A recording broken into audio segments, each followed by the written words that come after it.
So this is a follow-up to my last Metal Gear Solid Delta video, whereas now we have a shit ton of more gameplay footage and news about the game, such as a new multiplayer mode Fox Hunt coming this fall, which is literally just online hide and seek if I had to boil it down.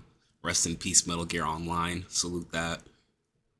I've seen many opinions of the game ranging from good and bad, good being that we have a from the ground remake of the original Metal Gear Solid 3, like how we had last year for the Silent Hill remake, just for comparison's sake.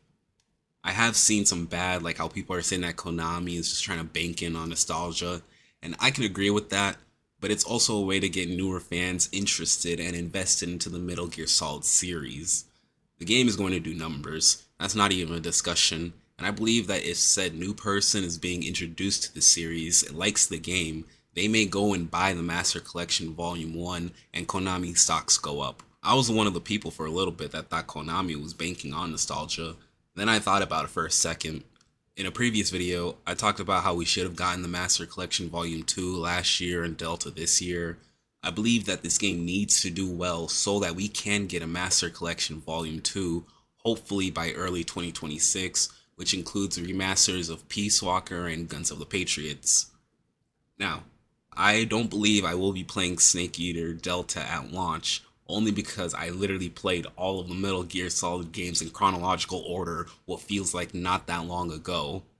Which is one thing I want to add that was smart on Konami's side, being the remake the first entry when you look at the series as a whole in chronological order by the year that the games take place in. Which is another thing I want to add for anyone new to the series after Delta comes out.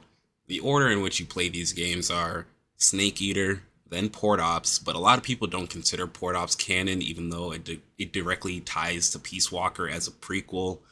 But you would play Peace Walker after Port Ops, then Ground Zeroes and Phantom Pain, but you have to play Ground Zeroes first, then the Phantom Pain. If you really want to, because it's not everybody's cup of tea, but Metal Gear 1 and Metal Gear 2 Solid Snake is what you would play after the Phantom Pain. Then we get into Metal Gear Solid, followed by Metal Gear Solid 2, Sons of Liberty, and we wrap it up with Guns of the Patriots. Personally, I'm hoping that more people can get into this series after Delta because once again, I want the Master Collection Volume 2. And by the way, if you don't own a PS3 or know how to emulate, then good luck on Metal Gear Solid 4. Hopefully Konami doesn't fuck this up, but I have heard a lot of good things coming out of that event in New York where people were able to try the game and give their thoughts. But only time will tell, however, and we will just have to wait and see. I'm personally excited to see what the future holds for the series. This has been Grief. I'll catch you guys later.